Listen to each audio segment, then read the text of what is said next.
የእስር ቤት ቆይታው ምን ይመስል ነበር? የመጀመሪያ ዱላና የምርመራ ወቅት ላይ ነው የሚከብድክ እንጂ ትንሽ ከብድ ነበር የእናንተ ጊዜ የማዕከላዊ ምርመራ።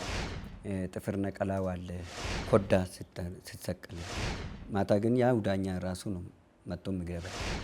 ዳኛው ይደበድባል። መዝገብም የለንም ምንም የለንም። 4 ዓመት ሞልቶናል ብለን አለቀስን ሁላችን። እስር ቤት ተረስተናል። ኮኦፕሬቲቭ ማለት የመደመር ፍልስፍና ነው። የጤፍ አብዮት የሚባል ነገር ተነስቶ ነበር። 2 ነገሮች ነበሩ ያፋጁን።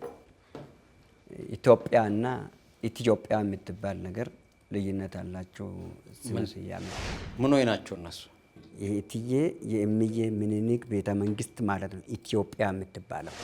ማን ያለው? አማርኛው የቀበልኛ አማርኛና የአገርኛ አማርኛ የሚባልና አለ። ለመሰለ አሁን እኛም ከአብይና ከዛ አመጽ የትኛው ነው የሚሻለው? 10 ባለሀብቶች ናቸው ኢትዮጵያን አሁን እያስጨነቃት ያሉት 10 ነው። እንዴት ተቀለበሰ?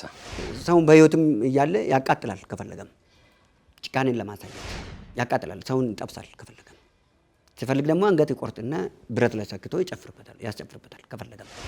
እኛ ሞተን ነው ኖረን ነው በጤፍ የተነሳ መፈንቅለ መንግስት የሚካሄደው። በኮላው በጤፍ ነው የተሰራው። የውጭ ኮላ የሚባለው በጤፍ ነው። ታዲያ ከኛ ጤፍ ይበላል እንዴ? ብሔር ኦሮሞ ነው አትሰኘ። አፄ ምኒልክ የኦሮሞ ህዝብ የአብራክ ልጅ ነው። ምኒልክ ዘመድ ናችሁ? በላይ ዘለቃንም ሰጥተናቸዋል። አሁን መልሶልናል ይመስለኛል እንጂ እንደ 6 ሰዓት ሹራትን ተክተኩ።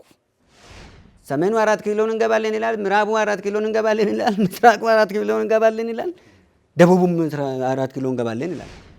አገባቡ በምንድን ነው? ለመዝናናት ከሆነ ኦኬ ዌልካም።